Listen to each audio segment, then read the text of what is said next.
Can I help you? I'd like to see the man in charge. He's in here.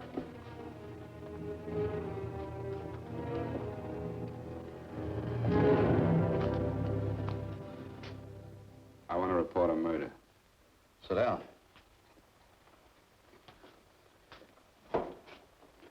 Where was this murder committed? San Francisco, last night. Who was murdered? I was.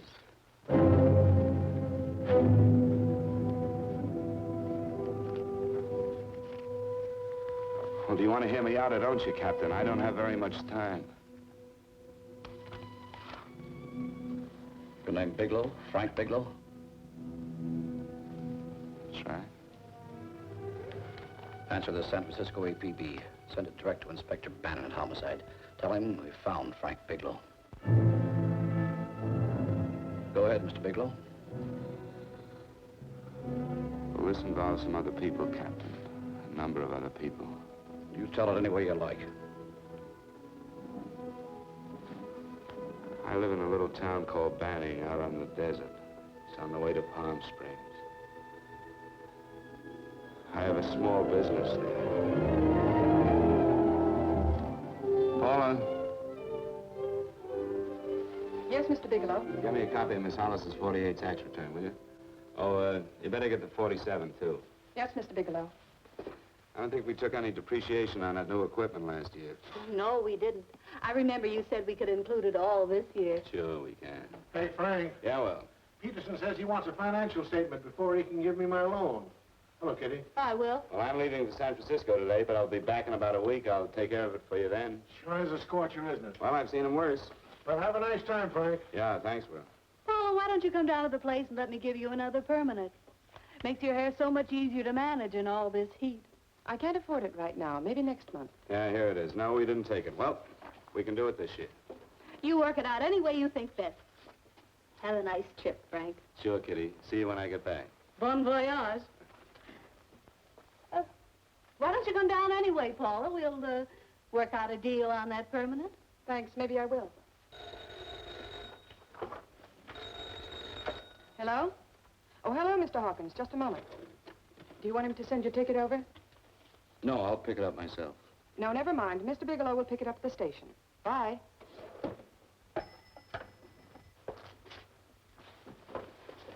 I want to go with you, Frank. Now, Paul, I'm just going on a little vacation. You know that? You want to go without me, don't you? Be gone just a week. And I suppose you just made up your mind to take this little vacation at 9 o'clock this morning? No, Paul. I meant to tell you about it a few days ago. I guess I forgot. Oh, you forgot. Paula, don't be like that. Don't be like what? You just drop a little announcement that you're going away. Not tomorrow or next week or next month, but today. No explanations, nothing. And I'm supposed to swallow the excuse that you need a little vacation. I just want to get away from town for a few days, that's all. Get away from this town or get away from me. Oh, Paula, please try to understand. How can you ask me to understand anything like this? No, I'm sorry, but I don't understand. Go to San Francisco, but don't expect me to be waiting for you when you get back.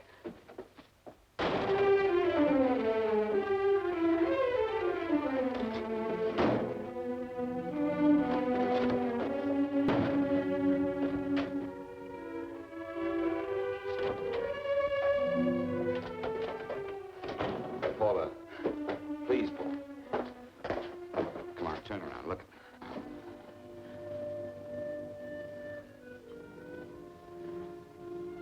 Come here.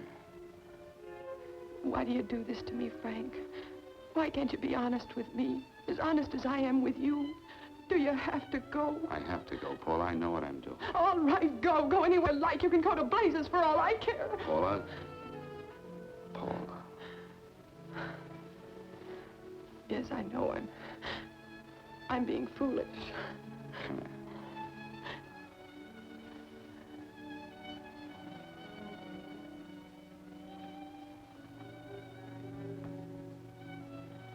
Come on, fix your face. We'll go down to Eddie's and have a drink. All right, why not?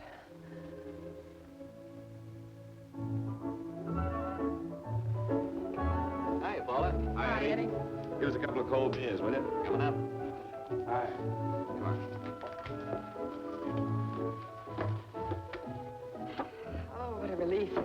air conditioning feels good. I sure wish we had it in the office. It'd make working a pleasure. Well, if it stays this hot, don't bother going in the rest of the week. I win 2 races today. How many did you lose? Now, you would have to ask that. Kind of early for you two, ain't it? Too hot to work. That's what I like to hear.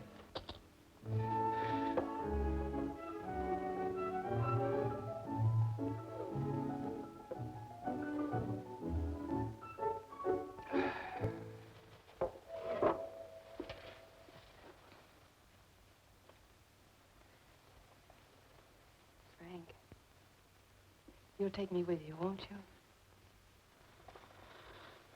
You will, won't you? Or am I crowding you? What do you mean, crowding me? Maybe you do need this week away alone. Maybe we both do.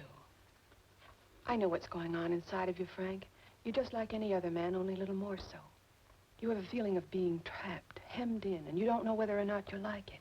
Look, Paula, I'm going to be honest with you. I care too much for you not to be honest with you. I'm as much concerned for your happiness as I am for my own. I know you've had one bad experience, Frank. I know all about it. But you don't know what it can do to 2 people, Paula. And the woman always gets hurt more than the man. I don't want you to get hurt, darling.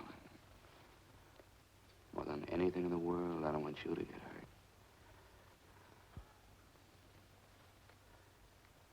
Want to hear some music? All right, Frank. Got a couple of nickels, Eddie? Yeah. This won't bother you, will it? No, next result doesn't come in for half an hour.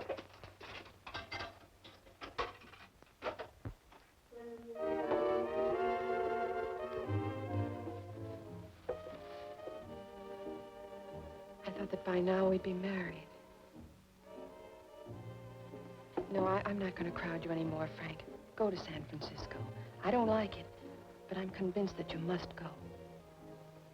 I want you to be very sure, Frank. If it's right, and I believe it is, we'll have something really wonderful together. If it isn't, we should both know it as soon as possible. So you see, even if I could stop you, I wouldn't do it now.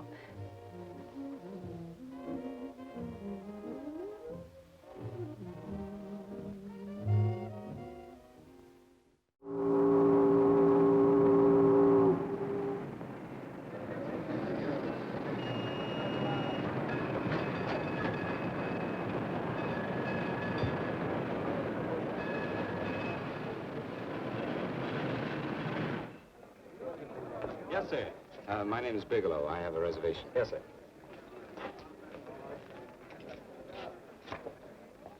Here we are, sir. My name is Bigelow. I have a reservation. I have it, sir. It's a very nice room on the 6th floor, facing the bay. Boy, this might help you enjoy your stay, Mr. Bigelow. It's a little booklet on how to have fun in San Francisco. Oh, thank you. Very welcome, sir. Thank you. Say, is it always like this around here? No, this is market week, and it's the last day, too. Boy, always around until you need him. Oh, 517? Thank you. Here's a message for you, Mr. Bigelow. Long-distance call came in about an hour ago from Banning, from a Paula Gibson. Oh, thank you. Very welcome. Show Mr. Bigelow to 618. Right this way, Slide.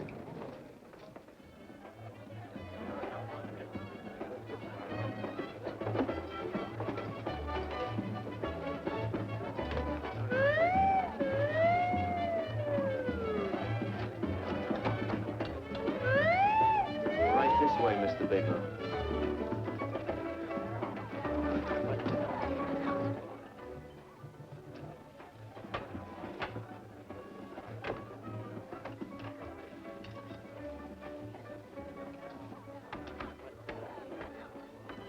Is there anything else, Mr. Bigelow? Oh, yes, you can get me a dry Manhattan and a package of razor blades. Yes, sir. Thank you.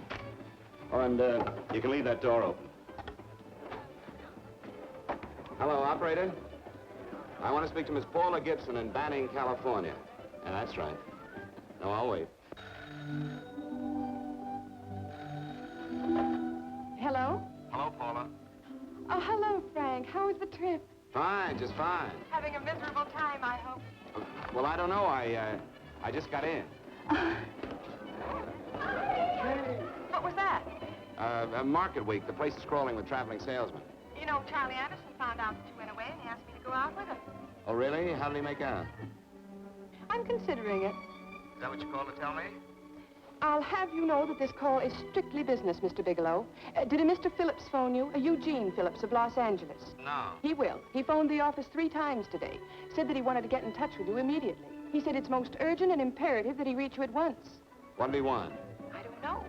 But he sounded deep, dark, and mysterious and quite agitated about something. Phillips. Have we ever done any business with him? Not unless you've been keeping it a secret from me. I looked through all the accounts. Why did you tell him you could reach me here? You know I'm supposed to be on vacation. So you told me. And so I told him, dear heart. But the gentleman didn't seem to respect your temperamental moods the way I do. He was very insistent that he speak to you before it's too late, as he put it. Well, tell him you tried to get in touch with me and I've changed my plans and you can't reach me. He won't talk to me. I told him that I was your confidential secretary, but I guess I didn't sound confidential enough. So I told him that he could reach you there this evening. Well, call him back. If it's as important as he says it is, he'll talk to you. Otherwise, he'll just have to wait until I get home. My, aren't we adamant this evening? All right, shall do. And Frank, Yeah? I don't quite know how to say this. Say what? Well, what I want to say is that there's nothing you can do that you ever have to feel guilty about. Oh. Sure. Thanks, Paula. I'll call you tomorrow. Right?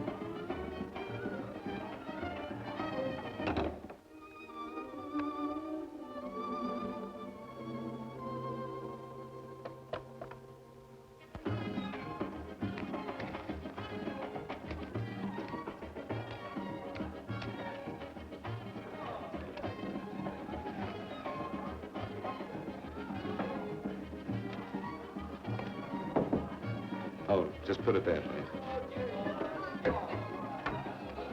You can keep the change. Thanks very much.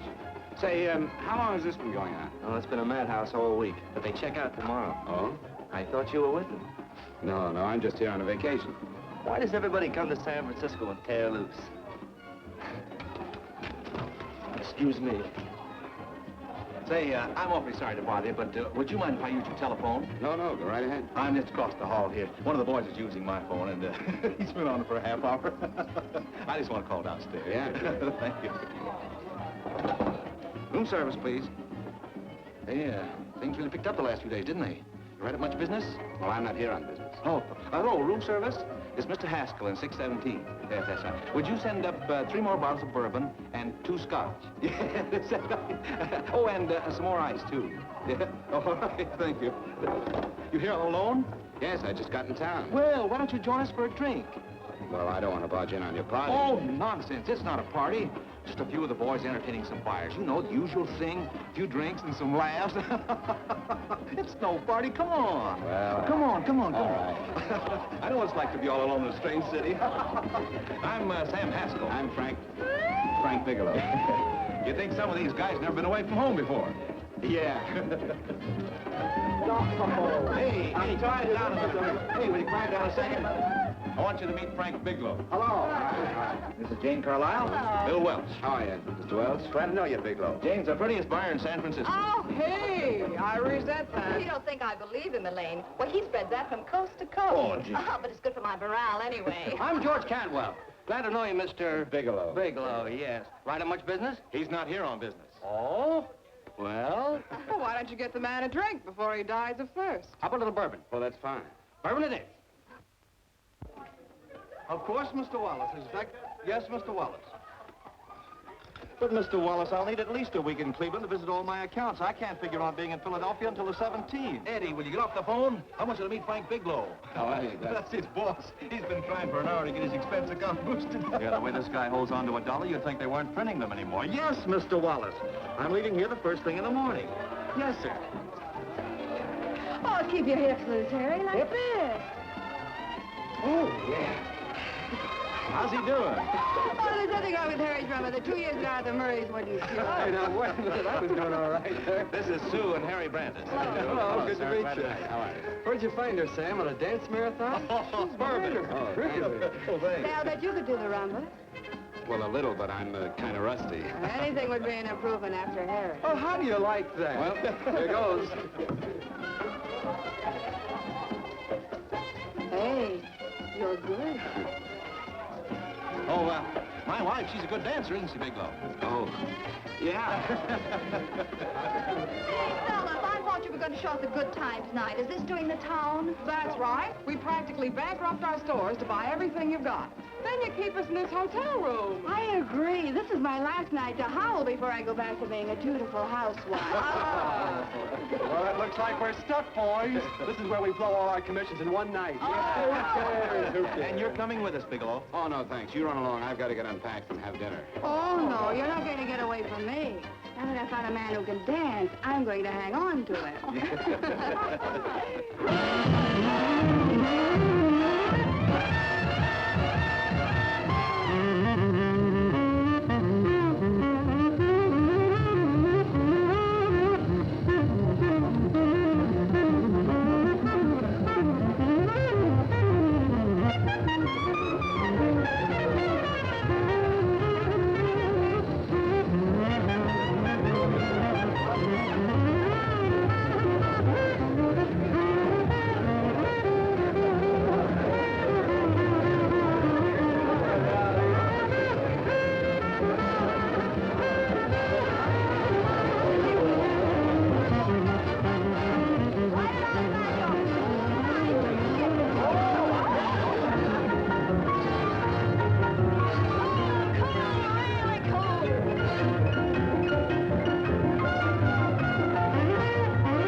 What'll it be?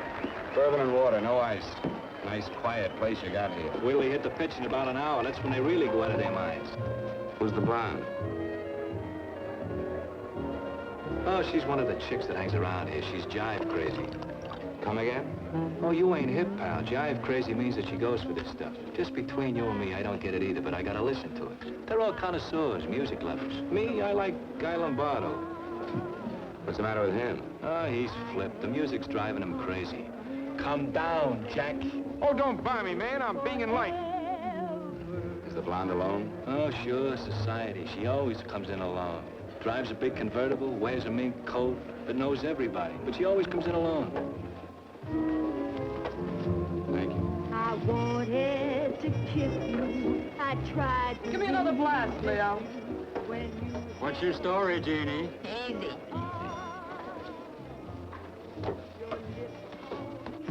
Hello. Easy. Dig the fisherman. Oh, that's really silk, isn't it? Can I buy you a drink? Sure thing. Give me a blast, Leo. Leo, I left my glass at the other end of the bar.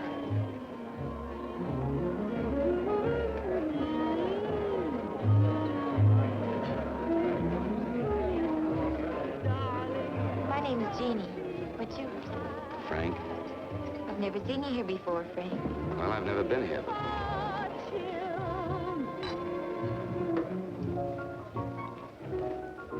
This isn't mine. Mine was bourbon. Well, sure it is. You saw me pour it. Give me a fresh drink. Anything you say. Oh, listen to that piano. Feel those vibrations. You don't get your kicks out of this, do you? I can live without it. Why do you stay here? I don't know. I bet I know. You're lonely in a big city. Why, you don't have to go into a routine with me. I like good company, too.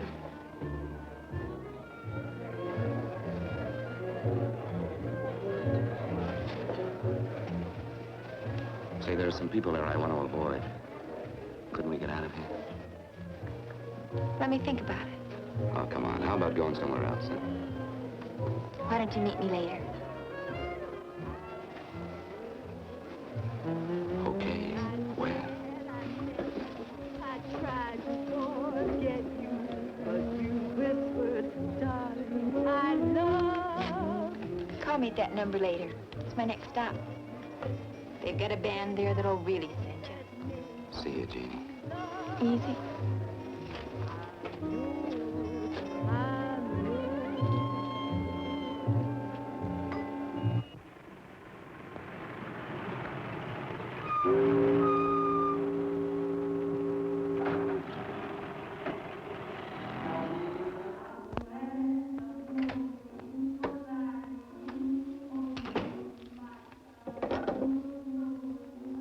Never mind, operator.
Room service, please. Come in.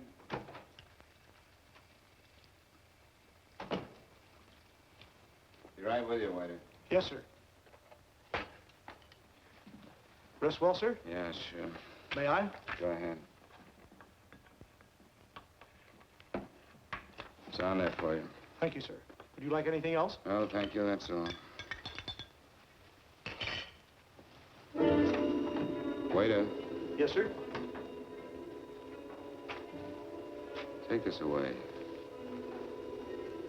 Is there anything wrong, sir? No, just take it away. I don't even want to look at it. Are you all right, sir? Yeah, sure. All right, I just had too big a night, I guess, that's all. I need some fresh air. Of course, sir. Thank you, sir.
Lungs in good condition. Blood pressure normal. Heart fine. Well, it's a good thing everybody isn't like you, Mr. Bigelow. Put us doctors out of business. I'm glad to hear it, Doctor. I was a little worried. Don't let a little bellyache worry you. Could be just the change of climate. Well, it isn't exactly an ache, Doctor. It's kind of hard to describe the feeling. Maybe it was the drinks I had last night. I might have mixed them too much, huh? Let's have another look at that throat. You may finish dressing now, Mr. Bigelow. I want to get the results of those tests we took. Thank you, Doctor.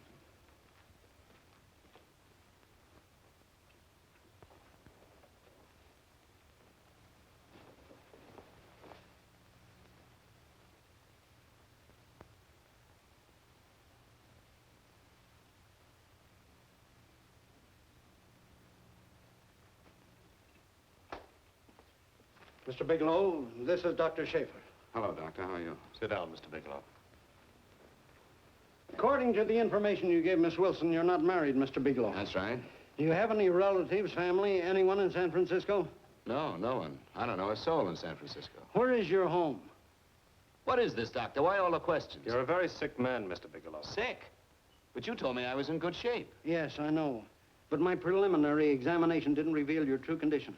You sound as if it's pretty serious, Doctor. It's extremely serious. I want you to understand that we wouldn't tell you something like this unless we were absolutely certain. Well, of course, of course. You must steel yourself for a shock, Mr. Bigelow.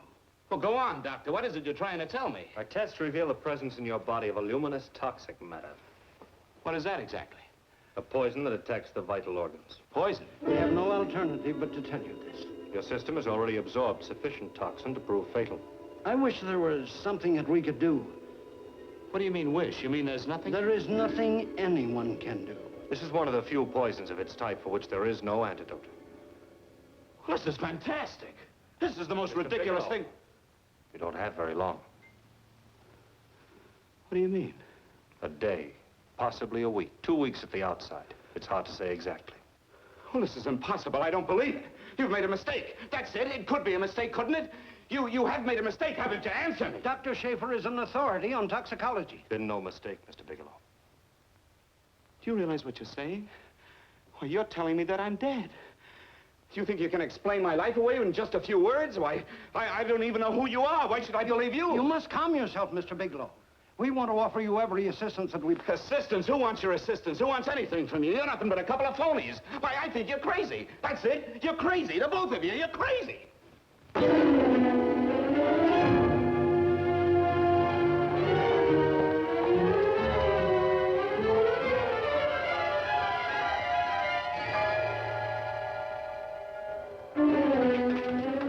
Where's the doctor? You just come in. Come on, tell me You what... have to go through this before you come in here. Doctor, What's the trouble here? What's the matter with you? Doctor, I want you to examine me for luminous poison. Come right in here.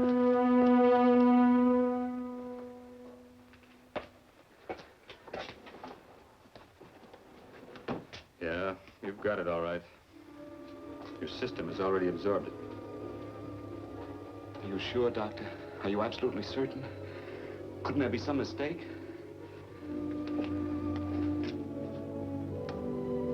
There it is. The toxin is actually luminous in the dark. Now, there's no doubt about it, Bigelow. I don't feel sick. My stomach is just a little bit upset. Maybe it's not as bad as you think, Doctor. That's characteristic. With the heavy jolts, you go suddenly in a matter of hours. But if the stuff is taken in a lesser degree, you last a while, and then...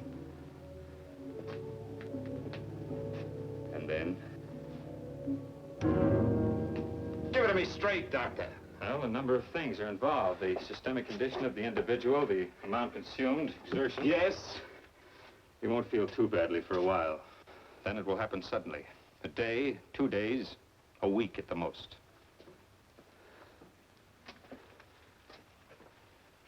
A day. 2 days. There's nothing that can be done now. If it had been caught in time, your stomach could have been washed out. But you've had it in you for some time now. For at least 12 hours, haven't you, Bigelow? I don't know. You don't know? No. Don't you know how you got it? No. This is no accident. Somebody knew how to handle that stuff. That wax is tasteless and odorless. And the amount of alcohol in your body, you must have got it in liquor. I was drinking last night. Arrange for your admission to the hospital immediately. Of course, I'll have to notify the police. This is a case for homicide. Homicide? I don't think you fully understand, Bigelow. You've been murdered.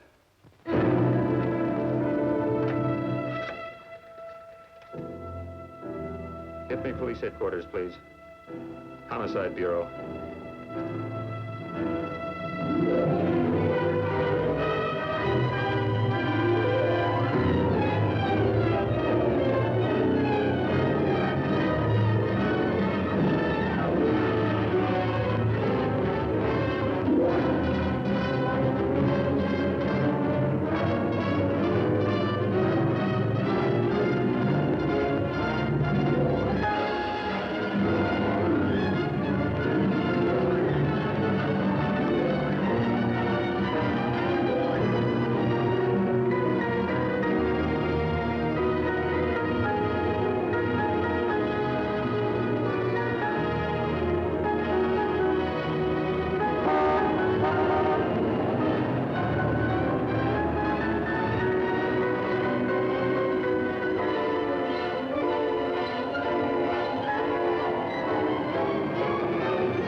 Open up.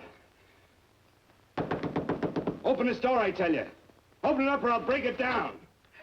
Where are those men? Where are those men who were here last night? I don't know. There are no men here. Please go away. Don't lie to me. Where are they? Mister, this lady just checked in. Those men aren't here no longer. They checked out of the hotel early this morning. Checked out? Please go away. I'm sorry. I'm terribly sorry.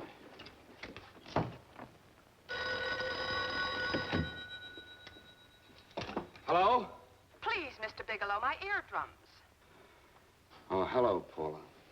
Your enthusiasm overwhelms me. Why haven't you phoned me? Or is there a quota on telephone calls up there? I'm sorry. I've been busy. I'll bet you have. Visiting the museums, no doubt. What's happening up there that's exciting or different? Nothing, not a thing. I'll bet you miss me, but you're too stubborn to admit it. Sure. You know, if you'd like me to come up, I can pack a toothbrush and leave right away. No. Well, you don't have to snap my head off. You could at least make a pretense of missing me.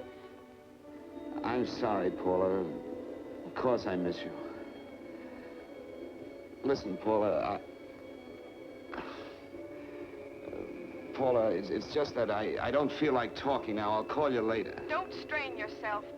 You phone me sometime when you feel more like talking. Oh, by the way, I called that Mr. Phillips back. Phillips?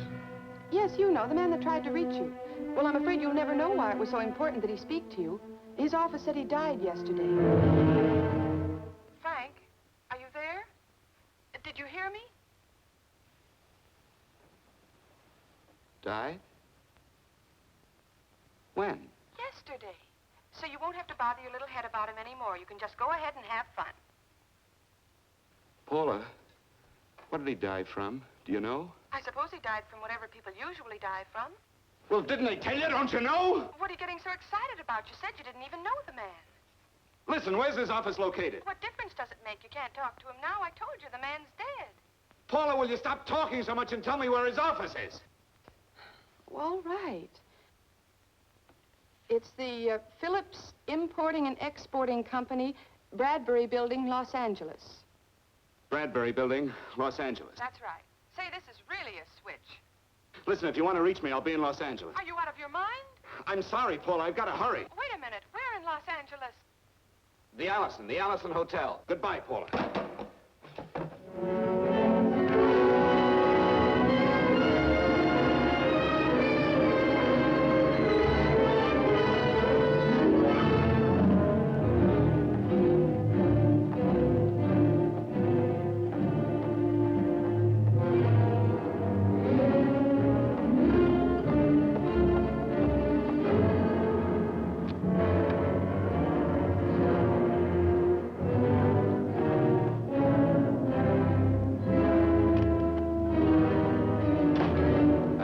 Someone in charge here. What is it in regard Well, it's to? a personal matter. It's quite urgent. Perhaps Mr. Halliday can help you. Who's he? He's our controller. Your name, please? Bigelow. Mr. Bigelow to see you. Send him in. Go right in, please. That door.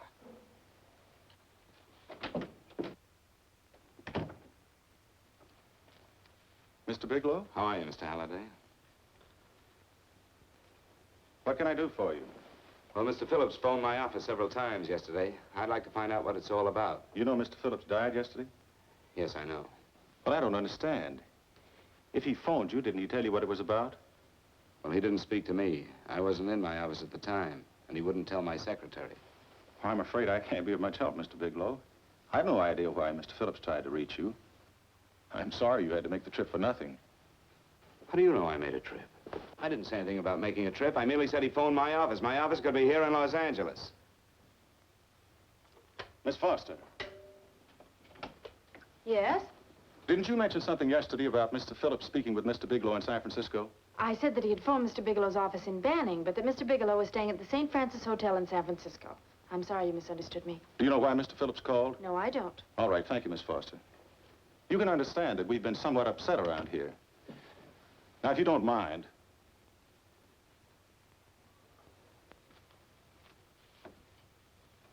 Did Mr. Phillips have a wife, family, anyone that could help me? you can't intrude on people at a time like this just to satisfy some curiosity. It isn't just curiosity. Then I suggest you wait a week or so. I can't wait. Well, I'm sorry you'll have to. Well, there's always a phone book. You're a pretty aggressive fellow, Bigelow. Are you quite sure that this is as important as you make it appear to be? It's important. Mrs. Phillips lives at the Sunset Arms Apartments. Thank you. I needn't tell you she's under a strain. I suppose you're capable of using a little more tact with her than you demonstrated with me. I think I can handle it. By the way, what was the cause of Mr. Phillips' death? Suicide. He leaped from the balcony of his apartment. Thank you.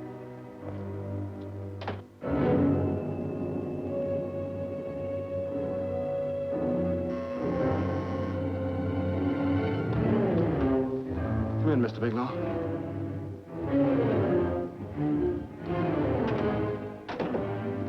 I'm Stanley Phillips, Eugene's brother.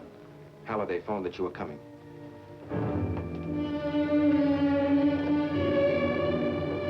This is my sister-in-law, Mrs. Phillips. I'll try to make this as brief as possible, Mrs. Phillips. I'm afraid I can't be of any help to you, Mr. Bigelow. I haven't the slightest idea why my husband wanted to speak to you. Well, I guess Halliday covered just about everything. Did your husband ever mention anything about me, Mrs. Phillips? Anything at all? No, I can't recall Eugene ever having mentioned your name.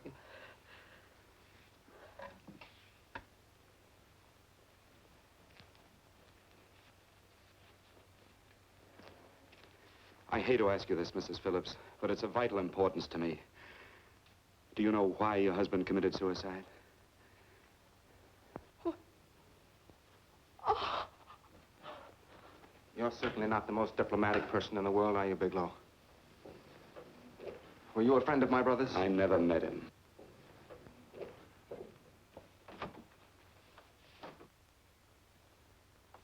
My brother was in a jam, a pretty bad jam. He was arrested 2 days ago. He sold some iridium to a dealer by the name of Mayjack. It's a very rare metal, very costly. Anyway, the iridium turned out to be stolen. He was released on bail yesterday, but he faced a pretty stiff prison term. And have committed suicide for less. Yes, I know. That's how the police feel about it. What puzzles me, though, is this crooked deal. Knowing Eugene, you wouldn't say he's the type of man to be mixed up in anything like that, now would you? I told you I never met him. That's right, so you did. Now, what's this all got to do with you, Bigelow? I don't know. Let's come clean with each other, Bigelow. Surely you must have some idea why my brother was so desperate to contact you? I have no idea. That's odd. Then how could it be of such vital importance to you? Well, you seem to know the answer to everything else. Maybe you know the answer to that one, too.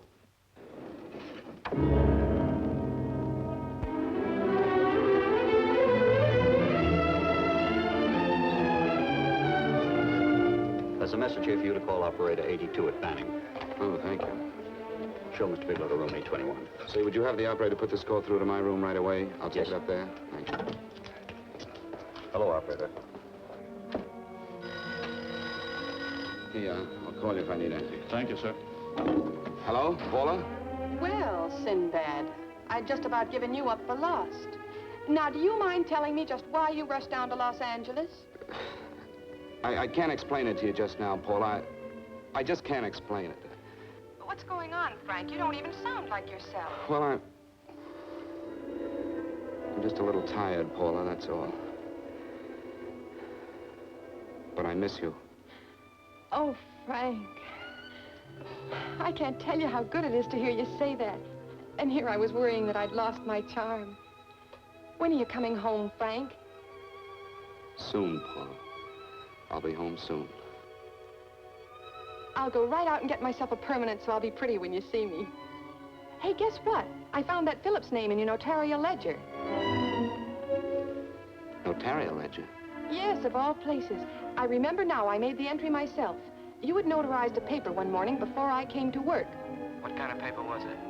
A bill of sale for a George Reynolds made out to Eugene Phillips of Los Angeles. So you see, I was right. We hadn't done any business with Phillips, only indirectly. What was the bill of sale for? A shipment of iridium, whatever that is. Iridium? You mentioned at the time that this fellow Reynolds had made some kind of a deal in Palm Springs, and he stopped in your office early in the morning on his way north to have it notarized. Wait a minute. Wait a minute, George Reynolds. That was about 6 months ago, wasn't it? That's right, 6 months ago. Thanks, Paul. Oh, goodbye. Goodbye. Hello, operator. Get that number back for me.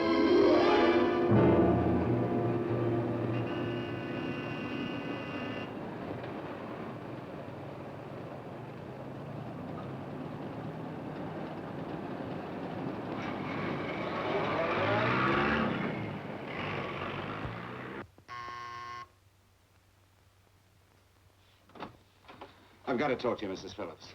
Please, go away. I want to be left alone. But I found out why your husband wanted to see me. It was in connection with a bill of sale. Come in. Thank you. What do you know about a man named George Reynolds? George Reynolds? Yes. Why, that's the man my husband claims sold him the iridium. And what did Reynolds claim? Reynolds disappeared. Yes?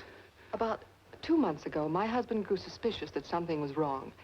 Since then, he tried in every way to locate Reynolds, but could find no trace of him. But I don't get it. Your husband could have proved he made a legitimate deal by showing the bill of sale he got from Reynolds. Then there was a bill of sale? Yes, of course there was. My husband swore there was, but at the time of his arrest, he couldn't find it. It was mysteriously missing. Well, then, if your husband could have shown proof, it would have been George Reynolds who would have faced the prison term. Eugene was convinced that Reynolds had stolen the bill of sale. He was the only one who had reason to eliminate evidence of the transaction. Thank you, Mrs. Phillips.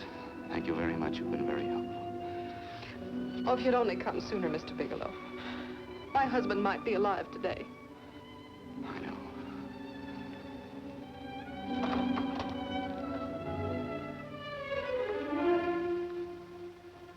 The only thing that puzzles me, Mrs. Phillips, is that you haven't asked how I knew there was a bill of sale.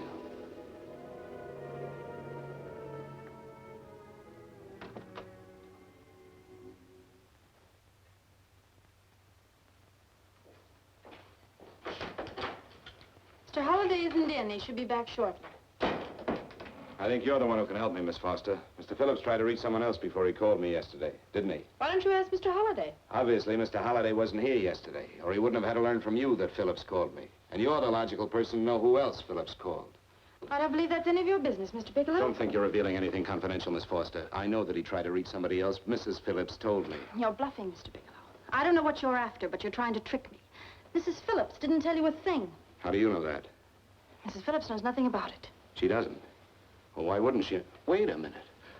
I was talking about George Reynolds. Who did you think I meant? Just who is it that Mrs. Phillips doesn't know I about? told you before, that's none of your business. All right, young lady, I'm going to give it to you straight. Phillips was murdered. Murdered? I don't believe you. He told me Lying. because he needed me to clear him. Phillips was innocent. Innocent men don't have to jump out of windows. Murdered? Just who are you trying to protect, Miss Foster? Why are you so afraid to tell the truth? I'm not protecting anybody. I haven't any more to say. All right, young, listen to me. This thing is going to explode wide open. If you've got nothing to hide, you better start talking. Or maybe you are mixed up. No! Well, then, come on. Mr. Phillips called Marlo Rakubian. He went to see her yesterday morning. Who's Marlo Rakubian? She's a model. She and Mr. Phillips used to be quite friendly, but he hadn't been seeing her for quite some time. Come on. The last couple of months, he'd been trying to locate her and finally learn where she lived yesterday morning. When he returned from seeing her, he was terribly upset and excited. That's when he had me put in the calls for you. When he couldn't reach you, he went home. The last time I saw him alive. Give me Marlo Rakubian's address. I don't think Mr. Phillips realized I was aware of his friendship with Marla Rakubian, and out of respect for him, I never intended to tell anybody. I had no idea that she had anything to do with the trouble he was in. I admire your discretion, Miss Foster. You know, you must be pretty friendly with Stanley, Miss Foster. He knew how desperately his brother tried to reach me yesterday, and he wasn't even here at the time. And now you seem to know all about what happened in Mrs. Phillips' apartment.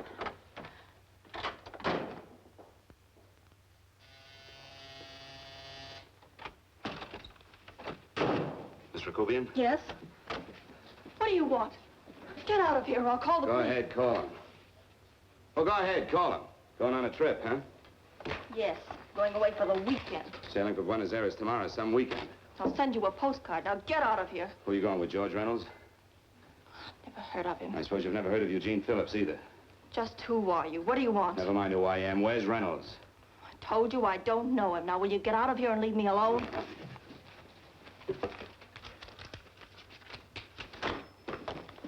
So you never heard of George Reynolds, huh?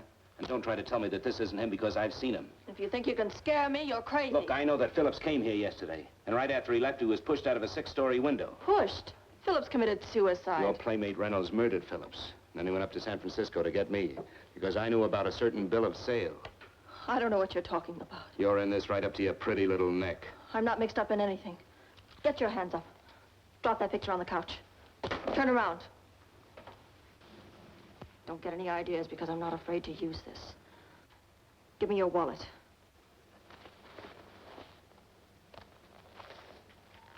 Frank Bigelow, Hotel Alex. All right, now where's Reynolds?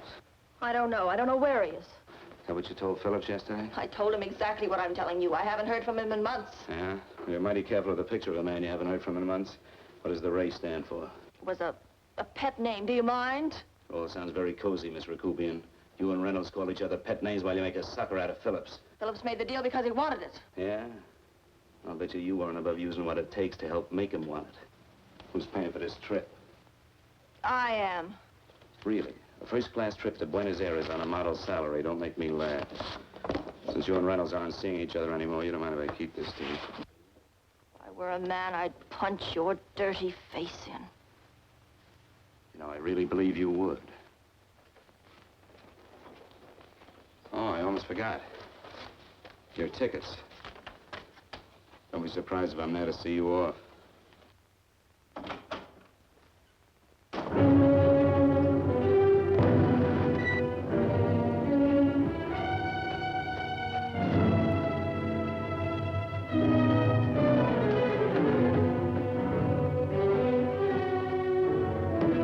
Angelo. Angelo! Oh, Angelo. Do you remember taking this picture with George Reynolds? I take so many pictures, I can't remember them all. This gentleman is a friend of his and would like his address. We have no card on him. I don't think we ought to do that. He's willing to pay $20 for it. That's the paper we used last year. Of course, you understand we usually don't give out the information about our clients. I know, you're a couple of high-class fellas. Thank you. Revealing anything confidential is against the ethics of our establishment. That's right. Honesty is the best policy. Of course. But in your case, inasmuch as you're a personal friend of Mr. Reynolds... Thanks. I knew you'd come through. Got it. Here it is. We don't have his address. He must have called for the picture. But he couldn't have been a very good friend of yours, mister, because his name is not George Reynolds. It isn't? Well, what is it? It's a... Oh, huh? Oh. Yeah. It's Raymond Rakubian. Rakubian? What's so unusual about that? The picture's signed Ray, isn't it? Yeah. Yeah. Thanks.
Your lips called me baby, then I thought that maybe love.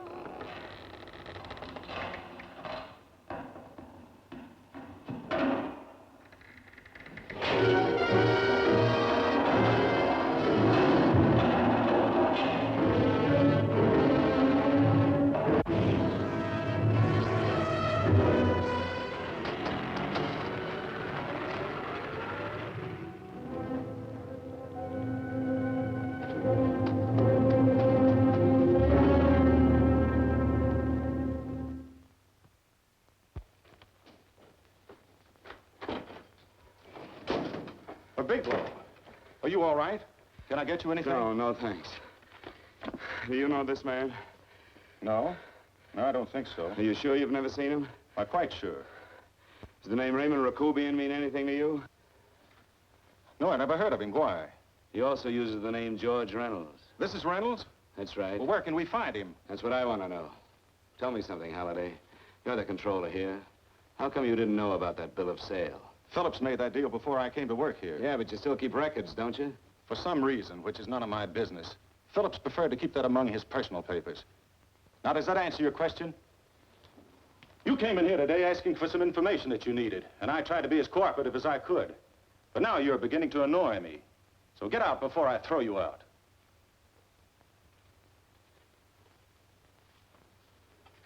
You know, you really frighten me.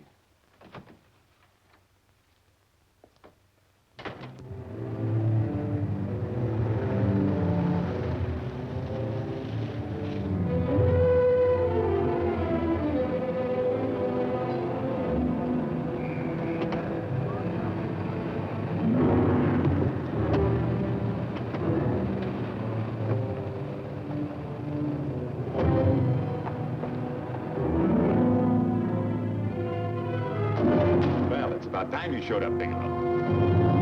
Go ahead, Dave.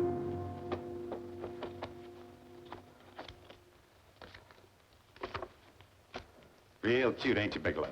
Just real cute. Paula didn't lose much time getting a hold of you guys, did she? Shut up. Let's go, Bigelow. Look at him. He can't take it. Soft in the back. You do that again and I'll kick your face. Lay off, Chester. Cut it out. Shut up! Who asked you? Better let him answer. The clerk might know he's in. Go ahead, Bigelow.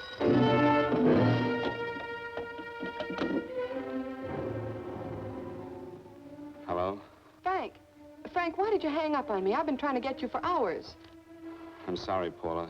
I was in a hurry. Well, don't be in such a hurry this time. You didn't give me a chance to finish what I had to say. I wanted to tell you that McGowan was in hollering his head off because you didn't go over the books. Tell McGowan to get another auditor. Sure. Sure, I'll just do that little thing and lose the best paying account we've got. Do as I tell you, Paula. Frank, are you drunk? Paula, how much we got in the bank? About $2,200. Draw it out tomorrow. Sure. Then what do? Skip town without paying our bills? Forget the bills. You know that coat you always wanted? Buy it. You are drunk. You know, if I didn't have such a good character, I'd be tempted to take advantage of your intoxicated state, Mr. Bigelow. I'm not drunk, Paula. Well, then don't tell me that one day away from me can affect you this way. Cut it short. Paula, Yes? I'm sorry I left you.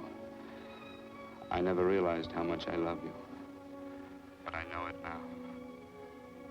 Oh, Frank, darling, I love you too so very much. Please come home.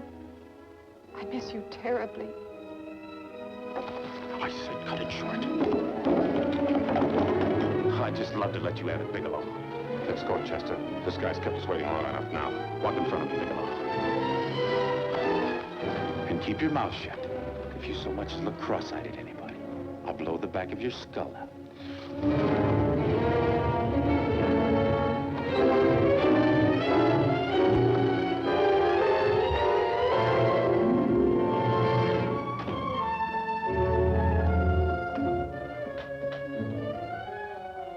This Bigelow's real cute.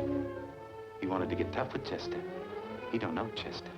Did you get the picture? Don't I always get what Mr. Mayjack sends me after? Mayjack? That's right. I'm the dealer who bought the iridium from Phillips. I get it. You have Rakubian unload stolen stuff on Phillips with the help of Marla here, and then you buy it back from him. Oh, you certainly made a sucker out of Phillips. What is it, Mr. Bigelow? Exactly what is on your mind? I'm looking for Raymond Rakubian. Why? Well, now, Marla here has told you everything else. I'm sure she must have told you that, too. You don't expect me to believe this conversation. So what is on your mind? I mean, underneath. You forced your way into my affairs, and now I want to know why. I just told you. I'm looking for Raymond Rakubian. Don't get cute. I'm just itching to work you over. Soft in the belly. Can't take it. See what I tell you?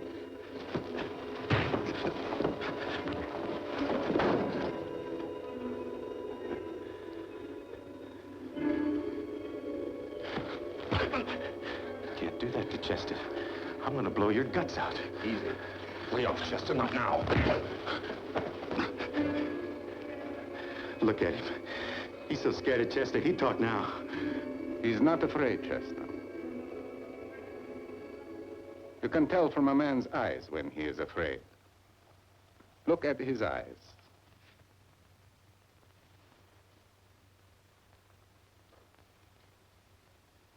Oh!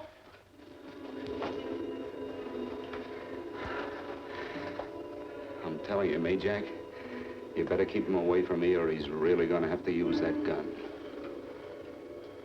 Go away, Chester, please. Do what I tell you, my boy. Please. And help Dave. Joe.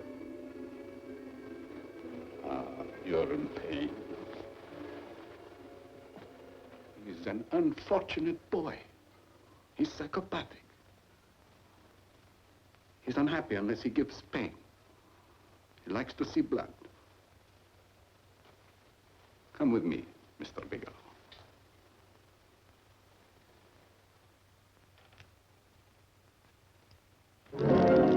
Raymond Rakubian was my nephew. He could not possibly have tried to kill you. He's been dead 5 months.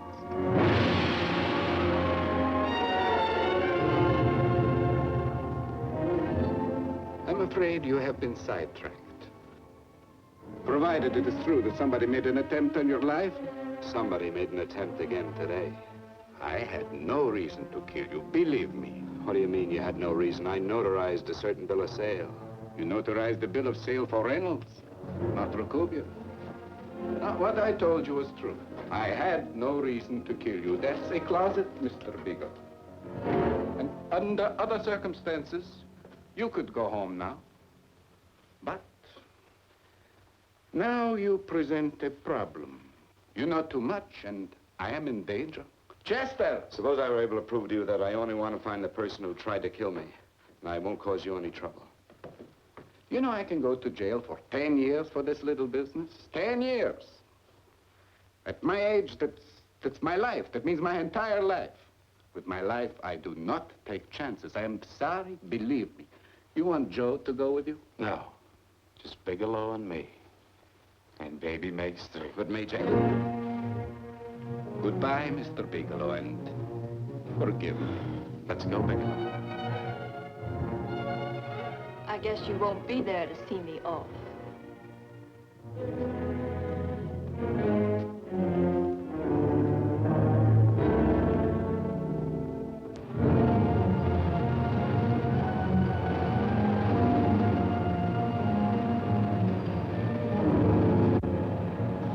You tried to make a boob out of me in front of Mayjack. You shouldn't have done that, Bigelow. I don't like that. I'm going to enjoy this, Bigelow. I've done jobs like this before. I knocked off guys I could like.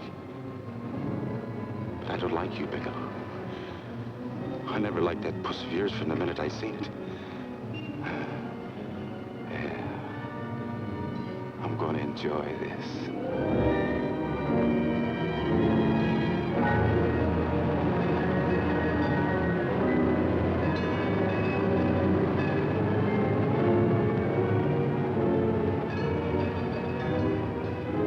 Yet, are you, Bigelow? But you'll be scared. Good scared. I think I'll give it to you in the belly. You don't like it in the belly?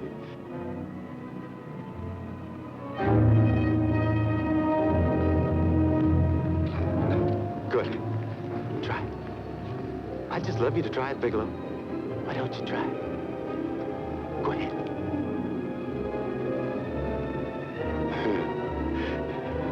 Didn't have the nerve, did you, Bigelow? I think I'll give it to you right in the belly.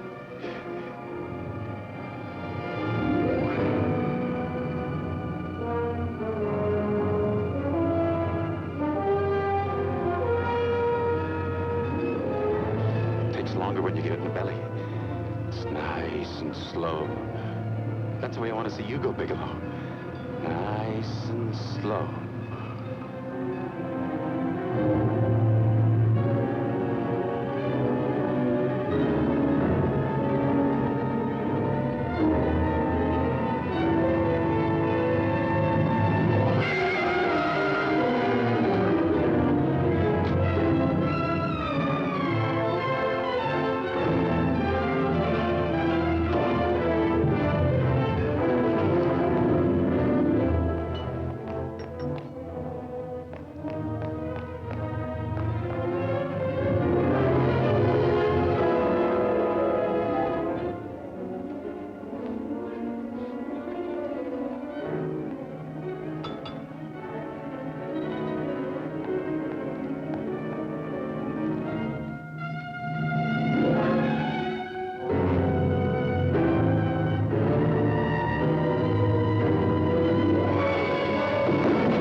right. Yes, I'm all right, Paula, but what are you doing here? How did you get here? Freddie Ross flew me down. I had to come. I had to see you.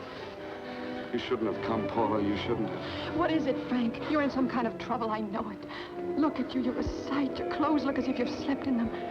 Are you ill? You are. You're feverish. I'm all right, Paula, and I'm not in any trouble, believe me. You're lying, Frank. Right after I spoke to you, I got a phone call from the San Francisco police. They asked if I knew where you were. You didn't tell them anything, did you? Of course not. It was the homicide detective that called. What is it, Frank? If you're in any kind of trouble, you certainly can trust me. Look, I'm not in any trouble with the police, Paula, believe me. But you can't stay here. You've got to go back to Banning right away. No, I won't go, Frank. I won't. I'm staying here with you. Paula, it's better that you go back, believe me. Why? What's this all about? What have you got to do with this Phillips and Reynolds? Phillips was murdered. What could that possibly have to do with you? All you did was notarize a paper. You've notarized hundreds of papers. I know. All I did was notarize one little paper out of hundreds. Frank, you frighten me. You don't even act like yourself. I know that you're in trouble, that something is wrong, that you're in serious trouble. You frighten me, Frank. Oh, don't be frightened, Paula. Don't ever be frightened of anything again. Will you promise me that?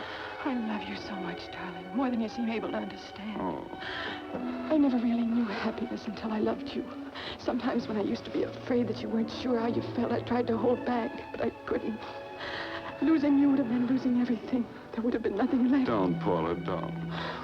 Now I'm afraid again. Somehow I feel that I'm going to lose you, but there's nothing I can do about it. I feel so helpless. You're leaving me out of something. Tell me, Frank, what is it? Give me a chance to fight back. Just give me a chance, please. You do love me, don't you? Oh, yes, Paula, I love you. I never was more certain of anything in my life. I wasn't sure before. I was a little blind, I guess, but believe me, I'm sure now. Can you understand that, Paula? I understand. A man can be like that, Paula. Something has to happen. It can be a big thing or a little thing, but it can make him realize how much someone means to him, how much he really loves her. Oh, and I love you, Paula. More than I ever thought it possible to love anyone in the world, I love you. Then why won't you tell me about this trouble you're in? Why won't you try to let me help you? You can't help me, Paula. You don't want my help. Oh, Paula, there's nothing you can do. Will you believe me? So will you please go home, please? No, Frank. I won't go. I know you're in trouble. I can't leave you like this. All right, Paula, look, wait for me in the lobby of the hotel, and I'll be back for you soon, I promise. You promise? You're yes, sure? Paula, I promise. Is that a new outfit? Yes. Oh, it's beautiful.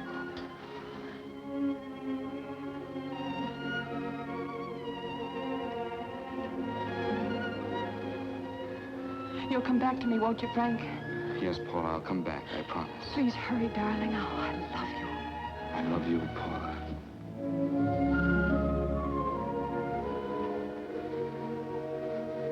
Goodbye, Paula.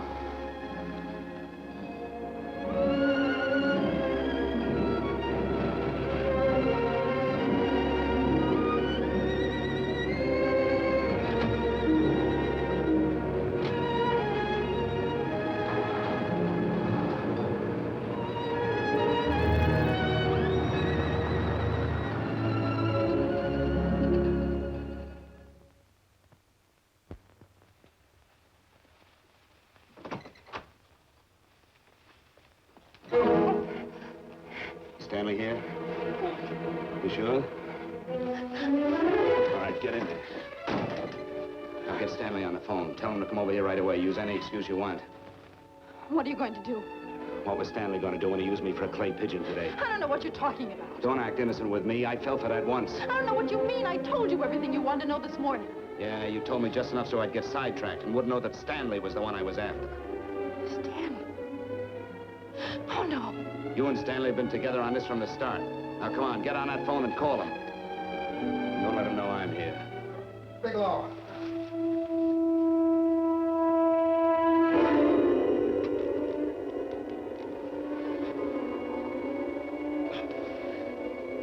You've been sidetracked, all right. But it was the poor bereaved little widow who did it. Miss Foster found this letter this afternoon. It's in my brother's desk at the office. It's postmarked 2 years ago. It isn't exactly the kind of a letter that a married woman gets from a casual friend. I'm sure my brother wasn't aware that they were so well acquainted when he hired Halliday. What's the matter with all right since dinner. Where did he have dinner? At Mrs. Phillips' apartment. Halliday was there, too, and Stanley confronted them with that letter. Did you have anything to drink? Yes, why? How long ago? Half an hour ago, just before I came here. Miss Foster, get on the phone, call the emergency hospital. Have them get an ambulance over here right away. What? Tell them to prepare a stomach wash for luminous poisoning. Luminous poisoning? Go on, do what I tell you. You may still have a chance to save his life. Go on.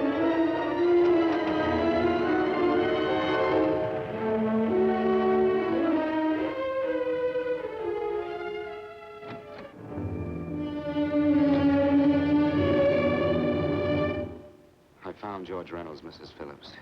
He's been dead for 5 months. Then he didn't steal the bill of sale. No, he didn't. But you could have stolen it. How dare you? You knew who I was when I came here today. But you were surprised to see me alive, weren't you? But I'm not alive, Mrs. Phillips. Sure, I can stand here and talk to you. I can breathe and I can move. But I'm not alive. Because I did take that poison. And nothing can save me. What are you going to do? If I kill you now, I have nothing to lose. No, you've got to listen to me. You've got to give me a chance. But I didn't have a chance. It was Halliday. Believe me, it was Halliday. He made me steal the bill of sale. He planned everything. What about this letter? Your husband knew about you and Halliday. He found it only yesterday. He accused Halliday. They fought, and Halliday pushed him over this balcony. And why me? Why did he want to kill me? Because you could have proved there was a bill of sale, that my husband had no reason to commit suicide. Halliday was desperate. After he killed my husband, he found out about the phone calls to you. He thought you spoke to him, that you knew enough to involve him.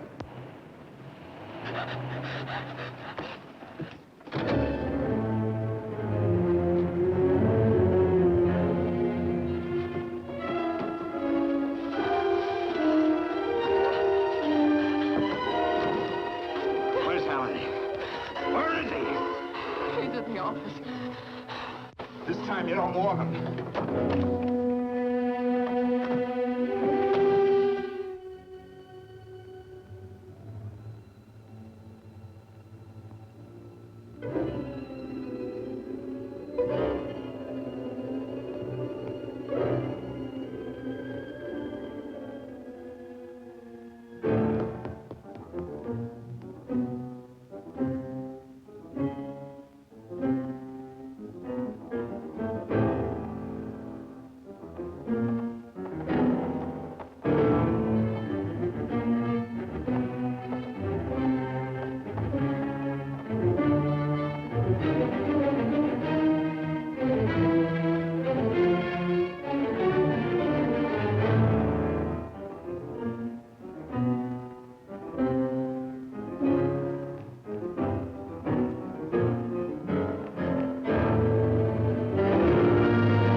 Come on, move along.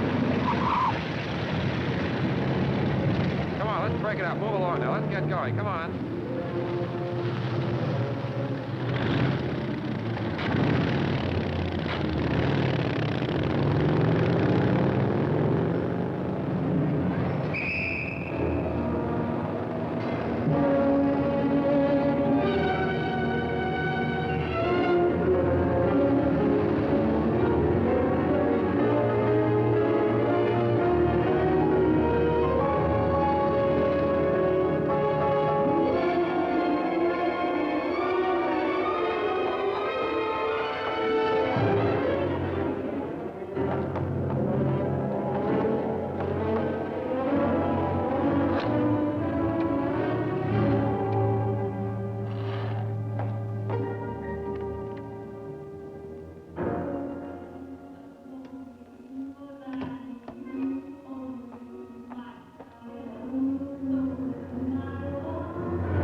All I did was notarize a bill of sale.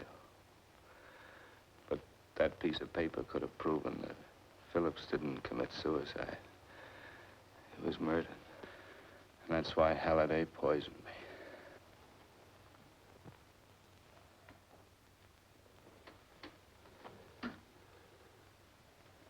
Would you?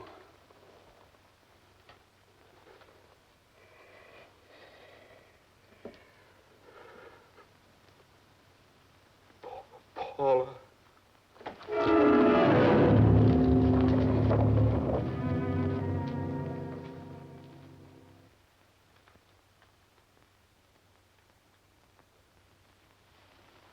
Call the morgue.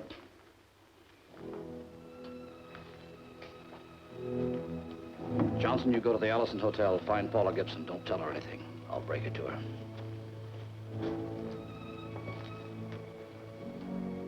How shall I make out the report on him, Captain? Better make it dead on arrival.